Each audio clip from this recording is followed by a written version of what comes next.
Hello friends, welcome to Vanmathi creations. இன்றைக்கி எப்போதும் சப்பாத்தி பூரிக்கு செய்கிற மாதிரியான ஒரு நார்மல் கிரேவி இல்லாமல் கொஞ்சம் ஸ்பெஷலான ஒரு கிரேவி. நம்ம பஜ்ஜி மிளகாய் இருக்கு இல்லையா, அதை வச்சு நான் அந்த கிரேவி செஞ்சுருக்கேன். நீங்கள் எல்லோரும் செஞ்சுருக்கீங்களான்னு சொல்லுங்கள். எப்போதும் இந்த மிளகாயை வச்சு நம்ம பஜ்ஜி தானே போடுவோம். இன்றைக்கி ஒரு கிரேவி செய்வோன்னு செஞ்சுருக்கேன். இதுக்கு ஒரு 4 பச்சை மிளகா, 2 வெங்காயம், 2 தக்காளி. இப்போ நம்ம பஜ்ஜி மிளகாயை நான் வந்து ரவுண்டாகவே கட் பண்ணிக்கிட்டேன். உள்ளே இருக்கிற சீடெல்லாம் எடுக்கவே இல்லை. உங்களுக்கு தேவைன்னா நீங்கள் 2ஆக கட் பண்ணி உள்ளே இருக்கிற சீடு எடுத்துருக்கலாம். நான் எல்லாத்தையும் கட் பண்ணிக்கிட்டேன். இந்த பஜ்ஜி மிளகா வந்து கொஞ்சம் காரம் அதிகமாக இருக்கிற மாதிரி தான் இருந்துச்சு. இப்போ இந்த எல்லா மிளகாயும் கட் பண்ணி எடுத்துக்கிட்டேன். அப்புறம் 2 தக்காளியையும் பொடிசாக கட் பண்ணிக்கோங்க. இந்த பஜ்ஜி மிளகாயில் செய்கிற இந்த கிரேவி வந்து சப்பாத்தி, பூரி எல்லாத்துக்குமே ரொம்ப சூப்பராக இருக்கும். ரைஸ்க்கு அவ்வளோவா இது செட் ஆகாது.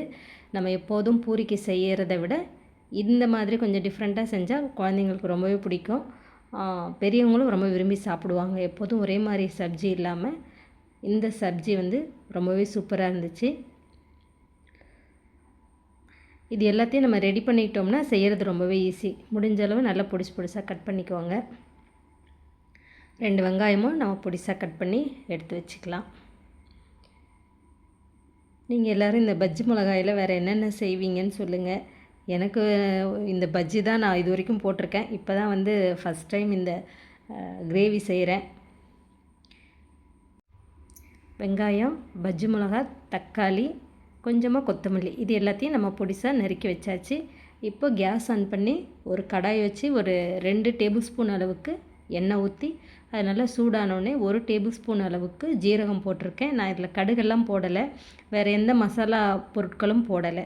ஜீரகம் நல்லா பொரிஞ்ச பிறகு வெங்காயத்தை போட்டு 2 நிமிஷம் வதக்கிக்கோங்க. வெங்காயம் வதங்கின பிறகு நான் ஒரு 1 டீஸ்பூன் அளவுக்கு கடலை மாவு போட்டு இந்த வெங்காயத்தோடையே சேர்த்து வறுத்துக்கிட்டேன். இந்த கடலை மாவு வந்து இந்த கிரேவிக்கு கொஞ்சம் திக்னஸையும் கொஞ்சம் திக்னஸ் கொடுக்கும். இந்த கடலை மாவு நல்லா வறுபடணும். ஒரு 2 நிமிஷம் வறுபட்ட பிறகு இஞ்சி பூண்டு பேஸ்ட்டு ஒரு ஃபுல் டீஸ்பூன் அளவுக்கு போட்டுக்கோங்க. இப்போ இது நல்லா வதங்கணும். நம்ம கடலை மாவு போட்டிருக்கிறதுனால லேசாக உங்களுக்கு அடியில் உட்கார்ற மாதிரி இருக்கும், பிடிக்கிற மாதிரி இருக்கும். அதனால் தொடர்ந்து கலந்து விடுங்க. அதுக்கப்புறமா நான் தக்காளி போட்ட பிறகு அந்த மாதிரி அடி பிடிக்கிற மாதிரி இருக்காது. இப்போ இதுக்கு தேவையான உப்பு, மஞ்சத்தூள், இது எல்லாத்தையும் போட்டு நல்லா மிக்ஸ் பண்ணிக்கோங்க. அடுப்பு வந்து ஸ்லோ ஃப்ளேம்லேயே இருக்கட்டும். இந்த வெங்காயம் வதங்கிறதுக்காக கொஞ்ச நேரம் மூடி போட்டு வச்சுருங்க.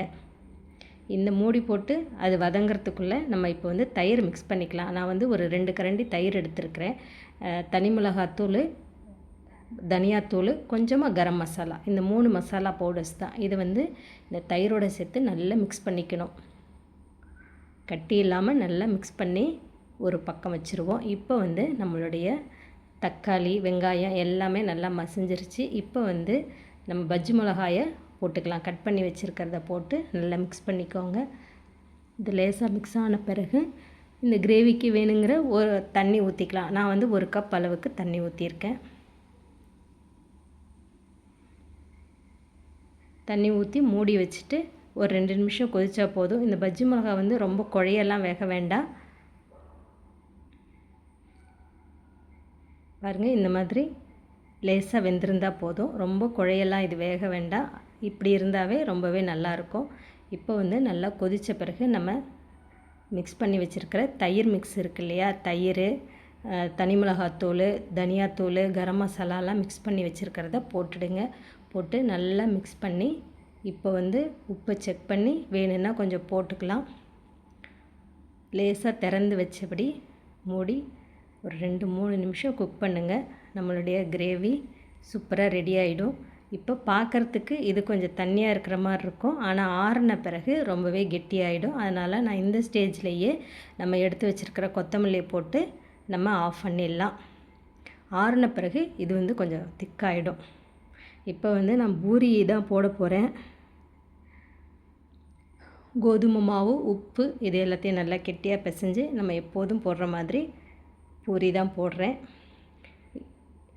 இது சப்பாத்திக்கும் நல்லாயிருக்கும். நான் இன்றைக்கி பூரிக்கு தான் இந்த பஜ்ஜி மிளகா சப்ஜி செஞ்சுருக்கேன்.